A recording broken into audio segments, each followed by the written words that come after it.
Hi. Welcome. Hi, Diana. How are you, Professor? I'm good. I'm good. Thanks. Well, here we are, everybody. It's another edition of Hacking Uncertainty. And since this is International Women's Month, Hmm. it's great to have Diana with us. Diana is a freshman in college, and she's going to tell us all about that. Uh, this is another episode of Hacking Uncertainty, and as you know, we've been focusing a lot on Gen Zs. So we're very happy to have Diana with us today. Thank you. Diana, let's get started. Why don't you give me a brief introduction for the audience, where you go to school, that sort of thing. Yeah. So I'm 18 years old. I am the first year at UIC. I'm gonna be majoring in applied psychology. And I haven't been on campus too many times because of COVID or whatever. So, I just been here looking at my teachers and my professors online, which is fine. Um, but yeah, I'm liking it. It's, I guess, somewhat of an experience. All right, let's get started, Diana. Um, Part of this program, the objective here is to help people who are going through a lot of uncertainty in their lives. Tell Hmm. me a little bit about the uncertainty you went through as a child. Yeah. Okay. So, well, if you knew me when I was younger, you would know that I was always that very shy, skinny girl. I was very thin most of my life, and actually, I've always majority of my life I have been at a unhealthy weight. Um, and it's just always been like that. I don't know why it really was like that. I don't know if it was some type of disorder or what it was, but I just have been that way. Um, and people make comments about that. People definitely have their own idea of what is beautiful to them, and they love making you feel like you're not beautiful. So there's always those comments like, hey, like, let me see your wrist, like, how skinny are you? Like, oh my gosh, you should go put on some weight, go eat some more, like, do you even eat? And I just want to touch a little bit about skinny shaming because that's not okay. Like, if you go up to a person that's a little bit bigger, you would know it is not right to say that they look a little bit bigger, or the word like fat or something. Like, that's just not right. But it's equally not right to a skinny person because it hurts just as much. And you don't know what they're going through. Like, you don't know if it's just that they have a disorder, like if they're nauseous the whole day for no reason, or just like they don't have money to buy food. Like, you don't know what's up. Like, mind your own business. And like, throughout a lot of the years, that put me down a lot because I felt like I wasn't looking good enough. It put me down a lot too when I was going through a really rough patch in my life. And everything was just eating at me, and um, it was very terrible. I was, it was a really terrible patch in my life. And it's like I was stuck. I was so unhappy with my life. I was going through a lot of things. At some points, I didn't know where I was going to be living for the next month or so, which I will talk about a little bit later. What age group? I mean, what age were you when this was happening? Actually, it was like maybe 6 months ago. It was like around 6 months ago, I was at my lowest. Around there, it wasn't even too long ago. Um, But so the yeah, skinny period was what, when you 6 months ago? my whole life. And I put an end to it around maybe actually 3 months ago. I put an end to it then. So you know what? I got up off my ass and I was like, you know what? Like, I gotta stop being unhealthy because senior year, I was actually my unhealthiest. Senior year, you want to get out of the high school strong and such. But It's I was like, funny because most people will say that they lost 20 kilos in the last 3 months, and you're actually talking about gaining weight in the last three yeah, months, right? yeah, definitely. I was very unhealthy. Senior year, I'm like 5'1", and I saw one day on the scale I was 88 pounds, and I was like, whoa, that's not good. Like, I was very small. I didn't like being cold all the time, and I just had no appetite. I was really going through terrible things, and it was horrible. So um, I started, being more harder on myself, 2, 3 months back. Um, and now I'm at a very healthy weight, I'm proud to say. And yeah, So you were going through a lot of uncertainty as a child, it seems, right? yeah, And what? How did you get strength? I mean, what gave you the strength to actually do something about it? yeah. So you know what? I feel like when I was in my rough patch in my life, I thought that I was very weak-minded, and I thought like, wow, I'm really out here doing nothing with my life. Like people are out here doing big things, and I'm just doing nothing. I'm just like sobbing over myself, and that's lame. That's pathetic. I gotta get up and do things. So really, what really motivated me was self growth, and self love. I think that for sure, like And, loving and you yourself. and you got that from yourself. No one gave it to you. Nobody like. Yeah, and you know what? Some people took it away from me. They put me down a lot, and you know what? Thanks, because I'm out here, thriving. I'm really happy with myself. And did you ever go through any period where you thought you might have a mental health problem? Oh yeah. Oh sheesh. Definitely. I had so But much anxiety. It but was never to the point where you thought you might need medical help. um in fact, I did seek out some medical help. I found out that my university provides like free therapists. So I had my little consultation. I was shaking. I was like, "Oh my gosh, what are they gonna ask?" Like, I don't know if I really want to tell someone I don't know about my life. But yeah, I did get a therapist. She's been very, very helpful. Just giving me so much strength and power. Um, yeah, she's definitely changed me. So, what advice do you give to students? Because, I went through a rough patch with my students last year. Quite a few of them reached out to me saying, Professor, I'm going through a lot of anxiety, mental health. There was one of them that even seemed a little bit suicidal. Hmm. Um, and, I tried to mentor them as much as possible. And I think one of the things I saw there, and I know I mentioned this to you the other day, is that your generation sometimes doesn't reach out for help. Mm, yeah. You know what? Yeah, no, that is definitely true. I agree with that. A lot of our generation, it's not that they're scared, but maybe that they just choose to think that, other people don't care about me. I'm all here alone. People don't understand me and stuff. And some people out there truly do care. Definitely, I think the biggest thing I learned was to reach out for help, because even though I'm so for independence and so for doing things on my own, I'm definitely um I'm definitely an advocate as well for reaching out for help. Like, if you don't know how to like tie your shoe or something, go on YouTube, go learn. Like, or like other things, like you have to go somewhere. You have to get sources. You need like handful of sources from everywhere to, be better. You can't do everything on your own because you obviously don't know everything. Go reach out for help.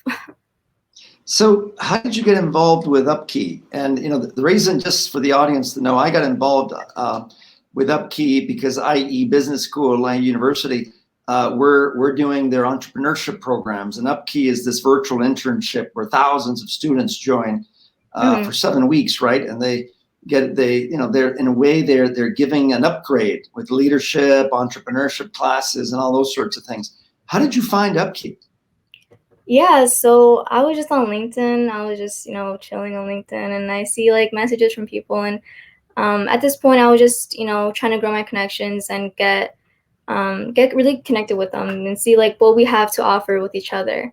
And this one boy, we were just talking like about psychology. We both were at UIC. I think he graduated though, and he said, "Hey, like you should definitely join Upkey. Like it's a great program. I learned about professionalism." And I was like, "Oh, you know what? I kind of do want to do business, like that's definitely one of my interests. And I did have like this business idea that I wanted to do, but I didn't know how. Like, I just thought I was in doing like 20 years, but I joined this program and I got a lot of exposure. I was so, so blessed to be paired up with IE Business School. Like, I low-key wanted to do entrepreneurship, but I just put like I'm interested in finance and consulting and all that stuff, even though I truly want to do entrepreneurship because that is one that I'm most passionate about. So I got paired up, and yeah, like it was such a great experience. It was so amazing. I learned so, so much. It motivated me even more. I think I have ambition, but definitely like it spiked. Great. So I love the expression, I was chilling on LinkedIn. I mean, how many 18-year-olds chill on LinkedIn? Me, because I don't have social media. I only have, So yeah, so I don't think I even chill on LinkedIn. I'm busy on LinkedIn as you probably know, but yeah. chilling on LinkedIn, yeah, having a glass of wine on LinkedIn. That's going to be my Friday night activity. So so tell us, Diana, about your startup idea. I think the audience would love to know about this and how you came to want to do this, because I'm always telling my students, they need to find their passions, right? They need to like live their passions, and they need to find ideas that really get them excited, because when you work on something you're excited about, it doesn't feel like work. And one of the things I saw about you in Upkey with the entrepreneurship program of ours is that you loved what you were doing, and you still do. So to share some, how did you come up with this idea? Tell us about your idea. Yeah, you know what? Let me ask a question back. So and this is open to the audience as well. So what do you think is why do you think the world is the way it is? Why do you think it's so bad? It could be like racism or um, like rights, LGBT. What do people think? Why is the world so bad? Well, Yeah. I mean, you're talking to a guy who loves life. Okay. Mm, When I wake up in the morning, uh, I love and I'm grateful for every minute of my life. mm-hmm, Uh, and I always see the glass half full. So, mm-hmm, I'm the wrong guy to ask why the world is so bad. But if you ask me what makes the world bad sometimes, mm-hmm.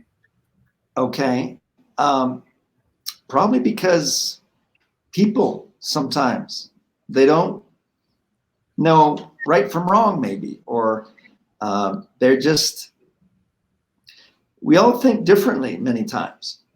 Mm-hmm. And I think that probably, well, I know where you're going with this in terms of your idea, but and I think you're right in the sense that one of the reasons why the world is so bad sometimes is because some of us don't have the opportunities that other people have, Mm-hmm. and Definitely. some people just don't have the opportunities we have. So, what do you Mhm. think? Why do you think the world is so bad?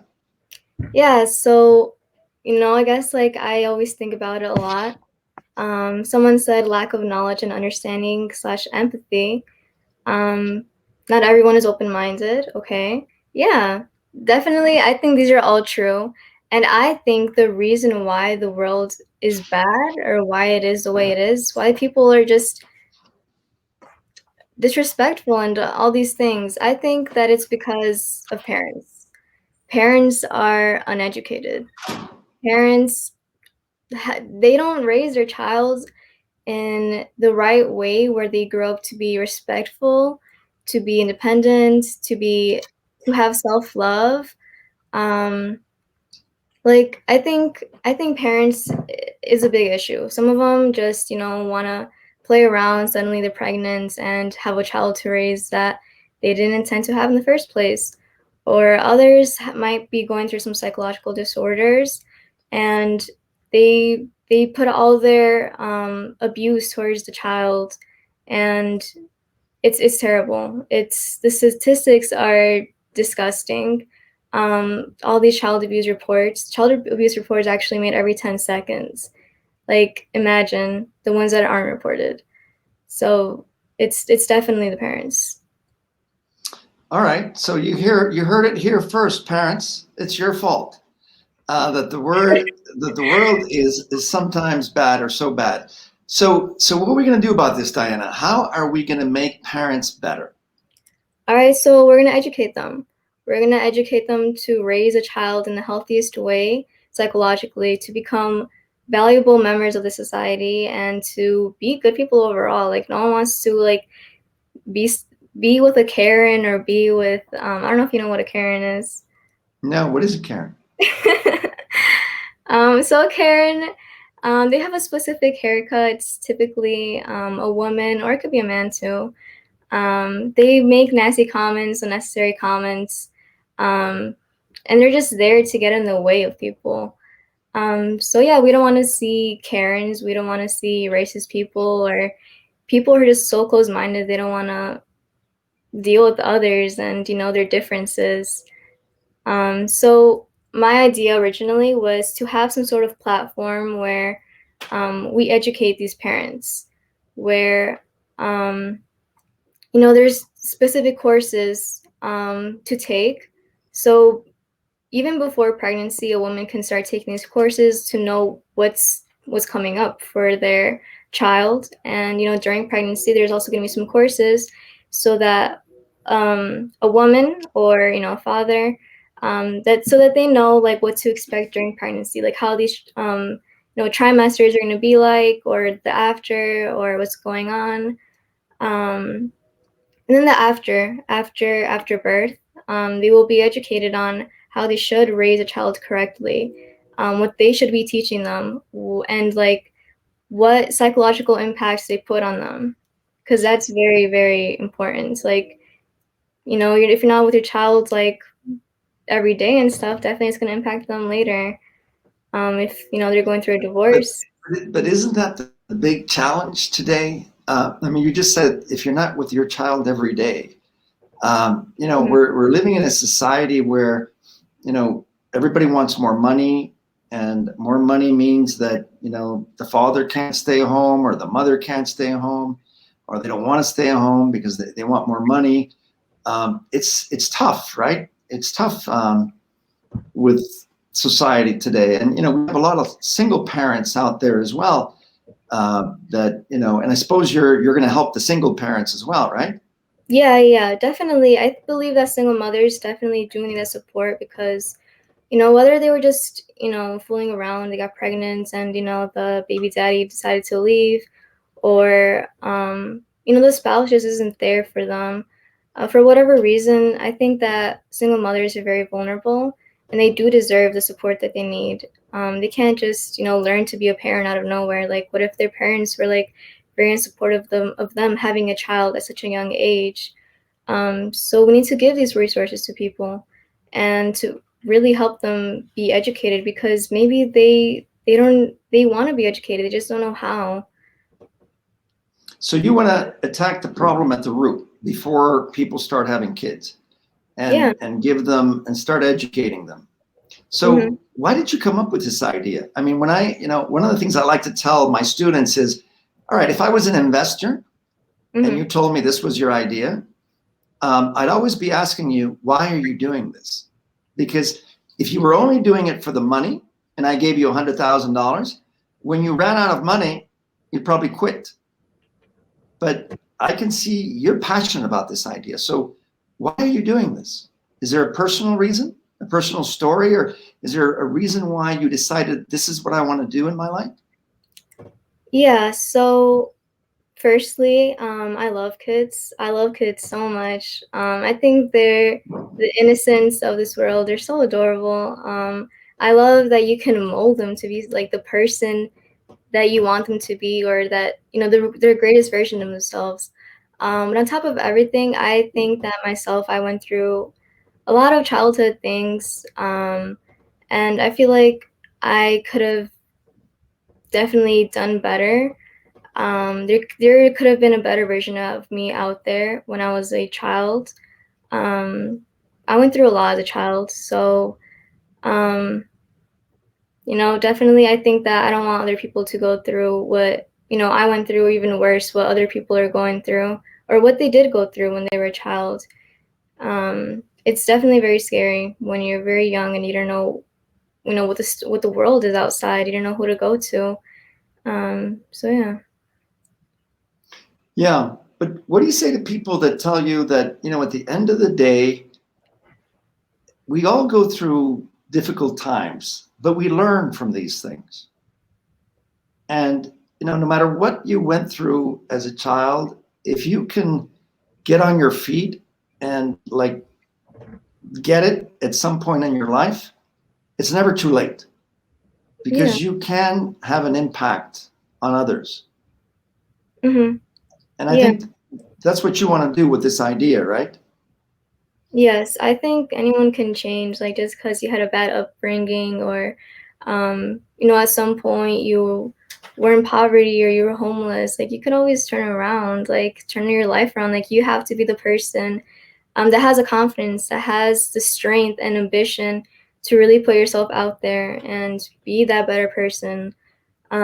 So definitely, like, this could even be open to people who just want to better themselves. Like, I want to provide psychiatrists within this app, so that everyone needs help. Like, it's not a lie that we can't do everything on our own. Like, as much as I want to say that, yeah, I did all these things on my own, like, I really didn't. Like, I needed the help of so many people, like, to get to where I am.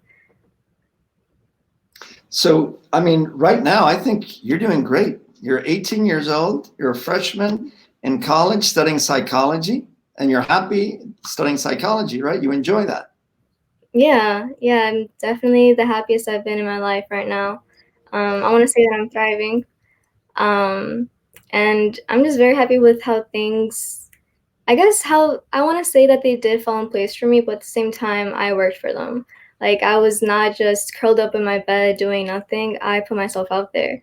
I went seeking for more experiences, more opportunities. Um, and I'm like maybe like 6 months in from, like, terrible events that have happened. And it's only been 6 months. Imagine me in a year or more. Like, you know? No, without a doubt. I mean, I love your sense of ambition. And, there are a lot of people, as I said, going through a very difficult time after COVID. Yeah. And it's messages like yours that are refreshing, that you can't just wait around for help to come. Yeah. You have to get on your feet. And sure, you need to ask a lot more because, as you said, a lot of young people don't ask today. So, do you consider yourself like the average Gen Z, or are you different? Let's see. I think I am pretty similar to a Gen Z. I feel like if I were to do certain things right now, obviously I'm not doing it because it's pretty formal, but if I were on FaceTime with one of my girls, like, we are Gen Z. Like, I don't know if you know any of, like, this, or do you, No. Oh, and no? you were gonna teach me a word. What's that word you were gonna teach me? Oh yes, I want to teach you how, or what is a baddie. A baddie. A Does baddie, anybody yeah. in the audience know what a baddie is? I've never heard this.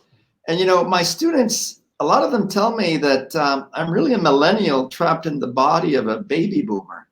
But still, baddie is not a word that I learned. So tell us what a baddie is, Diana. So I would say a baddie is more like a badass. There's other longer terms for that, but basically badass. Typically, used to describe like a female. But if you want, you could also be a baddie. Males can also be met baddies. Could be a baddie-o if you want. I don't know. Um, but yeah, a baddie. So basically, they're out here, hustling on their grind, making themselves better as ever, and really just doing good for themselves. Like, a baddie can also be described as someone who looks great and stuff. Or I like to make it more relevant to, like, their work ethic and what they put into themselves. So yeah, I mean, I think you're a baddie, Paris. Thank you. That's a first. That's a first. I'm going to remember that one. Um, So, Diana, as we get closer to the end, when we're going to take some questions, um, as I said, a lot of people are going through a very difficult time right now. And I don't know, I don't think you're the average Gen Z because you've done very well over the last 6 months. Um, and you know, most people might take years to get on their feet the way you did. What's the secret? And think hard about this. What's your secret for what happened? What clicked that got you to do what you did over the last 6 months? All right, so let's see. So you know how some people have very high pain tolerance and they could take a slap and ask for another one and they can't cry? No, I don't know people like that, but if you meet any, let me know. Use them as a punching bag or something. Yeah, when I um, get stressed. yeah. So I think that secret is having a very high mental pain tolerance. If someone comes up to you and they want to, throw their negativity at you, you need to know how to handle that. You need to know how to react to that. You need to know how to take that and make it into a good thing. If someone tells you like, I don't like the way you look, or I think that you're such a failure, like I don't like your grades, blah blah blah. Okay, and what? Like you're gonna have to put a reaction to that. You can't. I typically don't like to be mad. Like if anything, I use it as motivation. I think that I've built up my mental pain tolerance very high. Like I don't think anything can really hurt me. I mean, obviously there are things that can hurt me, but I choose to let them not. I choose to just adapt and use that as my motivation and um, really just push forward with that. And on top of that, I also like to think that, as a Gen Z, since we are, I'm 18 years old, I like to think that I still haven't gone through the worst in life and I still haven't gone through the best. So I feel like I'm just at a point where I'm chilling because later on, like I'm gonna see something so great and I'm gonna think that that's the best thing ever.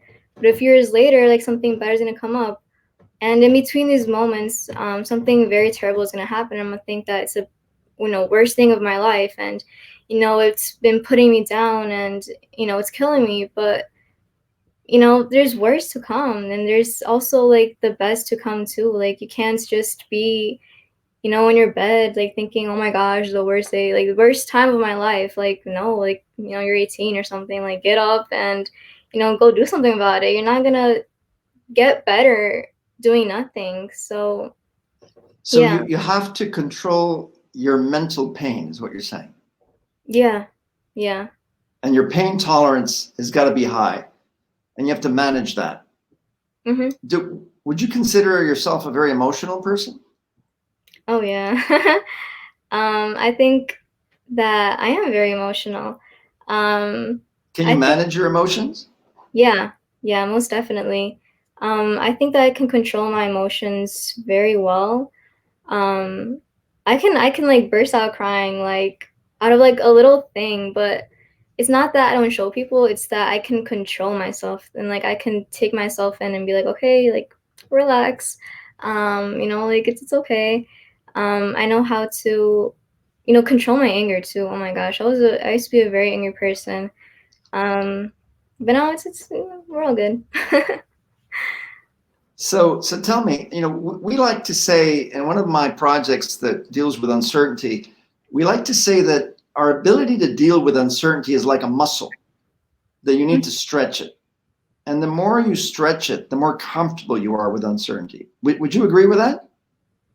You know what? Yeah, I definitely do agree with that. Because I was in many uncertain places in my life. Um, and I did stretch it. Like I was like, you know what? Like let's see what's out there. Um, I put myself in much more uncomfortable positions, like applying to programs like these where I didn't know anyone like from the world. Like this was a global in internship. So that made me slightly uncomfortable. It made me uncomfortable to go to the gym and lift and, try to put some muscle and strength and weight on me. That was very, very uncomfortable. Um, I put myself through more uncertainty, and with that, um, I grew to be more certain. Like it's comforting, if you know what I mean. It's uncomforting and comforting at the same time. Yeah, no, I can imagine. What's the most uncertain situation you've ever been in? Hmm. Let's see. I would say when I was struggling with self-love, and when I was struggling with self-love, I was going through a lot of things at home too. Like I said earlier, I didn't know where I was going to be living in. Because so what happened was that, throughout my life, I've moved around 3 times, I believe, and we had to move those times all because of one reason, and it was because we got evicted. And landlords want to be silly and be like, you know what, you have 5 days to go find a new place, pack up your things, and leave, basically. And um, I was very, very uncertain there. I didn't know if, my family and I had to go live like in a hotel or something, or, with family, or if this is my one time to go with, with the best friend, like, hey girl, let me sleep over, we can have some fun or something. But yeah, we were very uncertain there. But, shout out to my parents. They actually bought their first home around November or September. And Last year. this year, like a few months ago. Or yeah, I guess last. Great. That's Yeah. excellent. So now you've got a lot of certainty in that department, right? Oh yeah. Which is good. But all those things have made you stronger, Diana, right? Yeah, yeah. No, I agree. You know, and it builds resilience, which is a very important word that we all need to think about, because today we need more resilience than ever before with everything that's going on out there. But I love the idea of self-love. Once you lose self-love, it's very difficult to go back. Mhm. But you And managed to do it yeah, and because you were on the cliff more or less, but you never actually went over. yeah, I didn't. um, but yeah, it's very hard as well when you just don't have any in the first place. When you have all these people just putting you down, and when the people you actually love the most, when they're very unsupportive and negative of your dreams and ambitions. And when I started to think of like my happy place, when I was like, in my worst moments, I thought of this picture, and it was my happy place. And I was like, damn, like that's beautiful. I want to be there. And I thought, wow, like the people who I think I love the most right now aren't in this picture. So I was like, oh, well, I gotta go. I gotta go pack my bags, do something about it, and find happiness on my own and build myself up, because all these people around me were just putting me down, and it was horrible. I think I did the right decision to leave the people who I think were toxic towards me. And it could be literally anyone. It could be anyone. And I think once you take out all the negativity in your life, you will learn to, be positive and to love yourself and, think you're a baddie.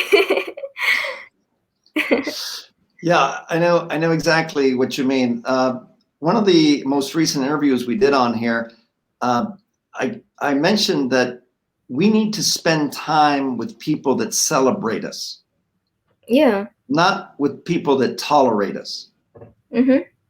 But I like your idea of the happy place. So I think we should all think about what is that happy place that we think about, and who's there. If you could think of a happy place, who would be those people there? And I Um, remember we had a psychologist here, Dr. Marnie, I think it was, from Harvard, and she said, put a list together of those people that you would call when you have a problem, that you can turn to. And it's not the size of the list; it's the quality of the list. The people that you can turn to, and you should hang around with people like that. Definitely. Yeah. I mean, yeah, for sure. Like, you never want to be with people who think that you're never gonna make it. Like, you want to be with people who know you're gonna make it. You want to be surrounded with all this, like, celebration and such. Like, I found a lot of friends that are so supportive of me, and they're so appreciative. And like, just before like getting on this call, they're like, sending me little paragraphs, like, "Oh my gosh, girl, you got this!" Like you're a baddie and stuff, like you're Diana Stanciu, like, and I love them so much. Like they're my girls. I know that they're gonna be there for me, whenever, and I'm gonna be there for them too. And I think like a girl bond is just so amazing. Like it's great. It's all the love we share is amazing. And I don't think anyone with in the group friends of like my girls, like they don't actually know each other that well, or like they haven't met each other, which is a little bit strange. But I think I need a little bit of everyone in my life. So yeah, A little bit of variety, right? yeah. Okay, so before we open up to questions, what's your last piece of advice to Gen Zs and millennials that are going through a very difficult time right now? So I would say, I guess the way I started, this whole self-love journey, I mostly started getting organized. I got really organized, setting a morning routine, setting a night routine, and just putting myself into better habits. And better habits, like in the morning, I would stretch in the morning. I still haven't gotten my splits down, but I'm almost there. Or I would like listen to a TED talk for some inspiration or a podcast. I would try to learn a new language. It's Italian, by the way. I know that you are Italian. I'm half Italian. Yes, yes, half Italian. Um, and yeah, just I think getting used to better habits has definitely changed my life. Um, as well as just gaining a lot of experience, like gaining experience such as like internships or like a new job or like going a different place. I think that's very, very valuable. Like you might think like, oh my gosh, I'm not getting paid, like it's a waste of time. Like no, like you're learning so much. I'm an intern as a medical assistant, and that actually changed my career plans to be a PA. And I love the profession. I love the flexibility of it. I love everything. Um, and people might have been saying like, like it's so far. Like, why do you go all the way over there? But I go because I love learning. I love educating myself on important topics, on how to apply all these things in my later life. I think that's a very, very important thing to explore your interests right now, so that later you find you know like what you like, you know what you don't like. So that's definitely very important. It's what I love doing right now, just educating myself and learning. I love doing that. Okay, great. Thank you, Diana. All right, so I think we have time for some questions from the audience. Anybody have a question for Diana? It could be literally anything. It could be anything. Any questions from the audience? Seems like you've left them speechless, Diana.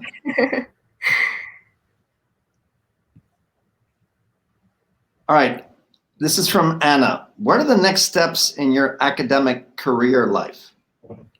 Okay, so in my academic and career life. So my academic life, I am a freshman at UIC. I'm planning on actually graduating early. I want to get my life going. I want to do things already. But I have to get my diploma first and blah blah blah. So I'm going to do that as soon as I can. I'm challenging myself to graduate latest by junior year. And after that, I'm going to go straight to PA school, and become a PA. I would love to specialize in dermatology, pediatrics, or psychiatry. And then after that, getting a little bit, money or whatever, doing something I love. I would love to actually open and start my business. I would love to get my MBA too. or if, I could go all the way to IE business school, I would do that. But yeah, I truly, I know I'm gonna open up my business, and do all these things that I love. Okay, we have another question. Have you ever had the experience of multiple failures, one after another? How did you overcome those experiences? Yeah, multiple failures one after another. Yeah, of course. So there were times, I guess like with my weights, like a lot of the times I would hit like, 100 pounds, and I couldn't make it after that. I would go down, and it was terrible, and I was just, dealing with other things like in my life. Like there was actually a one time in my math class last year, I had an F. Like things were just so terrible. I didn't end up having an F, but I had an F, and all these academic advisors, they wanted to spam me in my emails like, "Hey, what's up?" And I was just, everything was just going downhill. Like the beginning of the semester, actually, um, and it was horrible. But I guess the way I dealt with it was I kind of like I gained a lot of self worth. I definitely did. And I think a secret to gaining self worth is having the mindset of a celebrity. I think celebrities are out there, with confidence and all that because they know they're important. So if you know you're important and you know they're gonna make a change, or towards whatever, if you're changing a person, if you're changing the world, like doesn't matter. Whatever makes you feel important, you will like gain your self-worth. So I did overcome these experiences by just pushing myself a lot. I think I gained a lot of self-control, and to get on my grind and really um, turn the assignments in and start eating more, and um, you know, a lot of things. So yeah. Okay, we have another question. How can Paris become a baddie? But remember that we're on the air, okay? Yeah. So it's not how can he become a baddie, it's that he is a baddie. He was born a baddie or became a baddie. I don't know what it was, but he's a baddie, so it's not how, it's that he is. But he has a great history. I don't know you too well, but I have looked at your videos, and from what you shared with us in class. You have a great story. You were like some nerd or whatever, and your girlfriends left you for whatever reason, and um, you got on your grind too. Like you hustled and you got to where you are, and you still haven't stopped. Like I know you have changed your career so many times, and yeah, you're a baddie, Paris. All right, thanks. It means a lot from you, Diana. All right, so, and then we have another question here. So inspiring to hear your story, Diana. What advice do you have for people struggling to get up and do something about their lives? I guess like hmm, I guess what I started doing at the very first, I just started imagining a better life. And it might be because I have a wild imagination and I have like all these crazy vivid dreams. But, when I was at my worst, I would just be in bed and, sobbing a little bit maybe. And I would just close my eyes and I would think of what is a happy life for me? What is a happy place for me? Who do I see around me, and how can I get there? Um, I don't know how I'm gonna get to my happy place, but I'm just going along with, whatever experiences and opportunities that have come to me or that I have gone after. So I think you should start thinking about, your happy place and who's there, who's around you. Why does that make you happy? Um, yeah. Okay, all right. I don't think we have any more questions, and I think we're just about ready in terms of time. So, Diana, I really want to thank you for sharing so much of your life with us today, and helping us all deal with uncertainty, which is what this program is all about. So everybody, from one baddie to another baddie, find your happy place, and remember, never forget to love yourself. Yeah. Wise words All from right. back. All right. Bye-bye, everybody. All right. Bye. Thank